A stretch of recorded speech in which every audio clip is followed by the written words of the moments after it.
Que tome eso, y vemos como la bestia va a atacar al prota. El prota invoca a Rodul. Rodul golpea a la bestia. Charon se pregunta qué es eso. El prota le dice a Timur que le dejara el grande. El prota le dice a Nickel que elimine a Matones y Ocultate. Que los va a derribar ahora. Que en lugar de gastar mi mana en los secuaces, voy directo a Charon y le robó su cristal Pelderine. Que tiene que terminar esta pelea antes de que alguien se dé cuenta. Charon dice que no hay forma de que puedas perder ante semejante ataque. El prota se acerca por la espalda de Charon. El prota lo ataca y vemos como la bestia protege a Charon. Charon dice que si realmente crees que eres rival para la bestia ancestral, el prota piensa que usar los pecados capitales aquí podría hacerlo más fácil, pero la avaricia tiene su contragolpe, y la pereza aún está en su periodo de enfriamiento. El prota dice que parece que te gustan las antigüedades, que si es una bestia mágica antigua, yo también tengo una. Que si recuerda el brazo de antes, Charon se pregunta que podría ser un gigante, que dónde sacó algo así. El prota dice que la próxima vez, haré que te aplaste la cabeza. El prota piensa que tiene que burlarse de él tanto como pueda. Charon dice que lo intente, si puede, claro. Y vemos como el prota se da de cuenta que está bajo un círculo mágico de Charon. Vemos como hay una gran explosión. Y vemos como el prota está intacto. Charon se pregunta cómo. El prota se pregunta que si magia de sangre de vampiro. El prota se pregunta que si está bien por la mordida de Angela. Que ahora ve, que Charon probablemente estaba estudiando la sangre de Angela. Charon se pregunta que cómo sobrevivió a esa magia de sangre de alto rango. El prota dice quién sabe, que tal vez gracias al don de Angelo Lucifer. Charon le pregunta al prota que si fue él quien dejó escapar a ese vampiro. El prota dice que si culpa de él, que tal vez debería tratar mejor a tus alumnos. Charon se enoja y ataca al prota. Charon dice que como te atreves a arruinar mi oportunidad única en la vida. El prota piensa que parece que Nickel logró esconderse. El prota ve un espacio para atacar a Charol, y piensa que es ahora. Pero vemos como Charon es protegido por la bestia. Charon piensa que ese mocoso es más hábil con la espada de lo que pensaba. El prota está a punto de acabar con Charon. La bestia golpea al prota. El prota piensa que mierda. De la nada vemos como el brazo de Nickel sale volando. Y vemos como Nickel es quien le cortó el brazo. El prota le dice a Nickel que buen trabajo. Charon piensa que el cristal. Vemos como Charon pierde el control sobre la bestia. Vemos como Charon sale corriendo hacia donde el cristal. Y vemos como la bestia acaba con Charon. El prota le dice a Nickel, que por favor, llama su atención. Tenemos que recuperar ese cristal. Vemos como la bestia rompe el cristal. Vemos como las invocaciones de Nickel se empiezan a deshacer. Y vemos como la bestia está a punto de atacar con un ataque mágico. La bestia ataca y vemos como hay una gran explosión. El prota logró esquivarlo pero vemos como la bestia lo atrapa.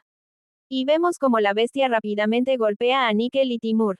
Y vemos como Vivian le corta el brazo a la bestia. Vivian rápidamente va hacia el prota. Y vemos como la bestia está detrás de Vivian a punto de golpearla. A Vivian la golpean y choca contra una piedra. Pero vemos como Timur la protegió. La prota dice que no es momento de preocuparse. El prota sacando la corona piensa que debería poder investigar un poco más antes de usarlo, pero aparece una pantalla de estado que dice el pecado original ha detectado a la avaricia. ¿Te gustaría usar la avaricia? El prota piensa que es mejor que terminar muerto allí. El prota dice usar. Vivian despierta y ve la espalda del prota. La bestia vuelve a atacar al prota. El prota corta a la mitad el ataque de la bestia mientras dice sucia bestia antigua. Que te convertiré en un no muerto y te haré mi esclavo. El prota ataca a la bestia pero vemos como la bestia logra cubrirse. El prota dice que ya ve, que una defensa absoluta que solo no reacción contra los ataques no percibidos. Que en otras palabras, los ataques sorpresa funcionan. El prota le dice a Nickel que juegue al cebo. Vemos como Vivian está observando todo. Vivian se pregunta que si ese es un no muerto. Vivian ve a Timur y se pregunta que si señor gato. Y vemos como el prota está a la espalda de la bestia. El prota le clava su espada a un costado de la bestia. El prota dice que ahora, te convertiré en un muerto viviente. Aparecen dos pantallas de estados que dicen la espada sellada, Galaxur, ha detectado la sangre de una antigua bestia mágica, absorbiendo la sangre de la bestia mágica. Aparece otra pantalla de estado que dice la duración activa de la avaricia está terminando. Contragolpe entrante. El prota cae y vemos como Vivian sale corriendo hacia él. Vemos como la espada poco a poco absorbe a la bestia. Aparece una pantalla de estado que dice la sangre de la antigua bestia mágica ha liberado el primer sello de Galaxur. El prota piensa que nunca pensó que la sangre de una antigua bestia sería clave para desbloquear a Galaxur. Vivian pregunta que si se acabó. El prota dice que lo siento, por ponerte en peligro, Vivian. Vivian dice que está bien, que mientras estés a salvo. El prota dice que perdón por ocultar mi verdadera identidad. Vivian dice que no le importa quién seas, que eso no cambia que seas mi señor hada. El prota piensa que se pregunta, que si hubo alguna vez que alguien pusiera toda su confianza en mí de esta manera. Nos dice que con esto, la ceremonia de apertura de la Academia Roblen comenzará ahora. Que al señor Luis, el primero de su clase, le ruego que suba al estrado. El prota nos cuenta que allí es donde el juego comienza realmente. Que el señor Luis demostró excelencia académica y buena conducta. El prota nos cuenta que hasta ahora, de alguna manera me las arregle para sobrevivir a pesar de mi falta de información. Que aunque el número de personas que tengo que proteger ha aumentado, al mismo tiempo, también me da fuerza. Que de aquí en adelante, vendrán muchos grandes eventos, pero, los afrontaré todos. En esta guerra por los pecados capitales. Que siguiente, que unas palabras de juramento del señor Luis, el mejor de su clase. Luis dice que juramento, que el Luis, y los nuevos alumnos de la promoción, juro estar hombro con mis compañeros, con mis superiores en la orgullosa Academia Roblen.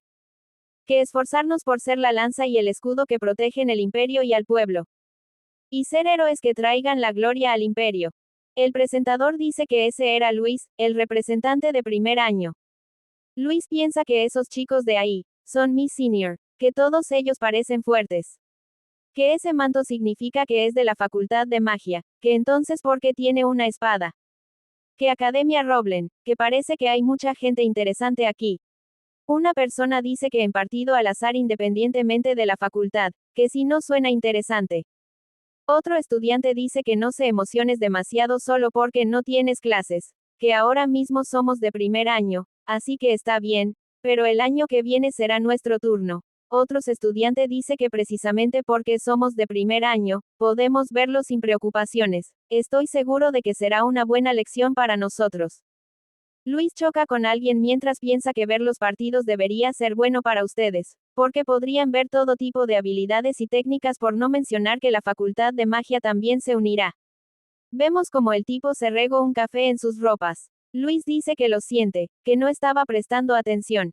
El tipo golpea a Luis mientras le dice que a dónde has puesto los ojos. Y vemos como Luis choca con Diane. El tipo dice que bloqueando el golpe del top de la facultad de caballeros, supongo que no mentían al decir que eres el mejor de primer año.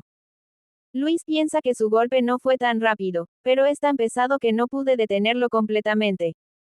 El tipo dice que ese uniforme es caro, que lo dejara libre si me pagas 100.000 monedas. Lucía dice que eso es extorsión. Que tenga una pizca de dignidad, no eres un mendigo. Diane dice que de verdad, suena como si estuvieras feliz de ser descalificado solo para causar un alboroto en la calle. Y usando tu lógica, deberías ser tú el que me pagará 100.000 monedas. Mira y vemos cómo le muestre una mancha de café. El otro tipo dice que esta vez tuviste suerte, primer año. Luis dice que muchas gracias por salvarme. Diane dice que no te preocupes. Lucio pregunta que si él es el representante de primer año. Luis dice que sí, y se presenta. Diane se presenta, que es estudiante de cuarto año. Lucía también se presenta. Lucía dice que mala suerte que te metas en problemas tan temprano en el año escolar. Luis dice que vergüenza. Diane dice que está bien, que ese tipo estaba en la cima de la facultad de caballeros después de todo. Vivian dice que ya se va, que el partido de Andrias está a punto de empezar. Luis dice que eres de la facultad de caballería, que encantado de conocerte. Luis le ofrece la mano para presentarse pero vemos como Vivian no le da la mano. Lucia dice que ella también quiere ver el partido, ¿qué tal si te unes a nosotros? Diane pregunta que si tú también Lucía, que no pensaba que te interesaba este tipo de cosas. Lucia dice que incluso ella a veces también se emociona. Diane pregunta pero que si no va a participar. Lucía dice que no.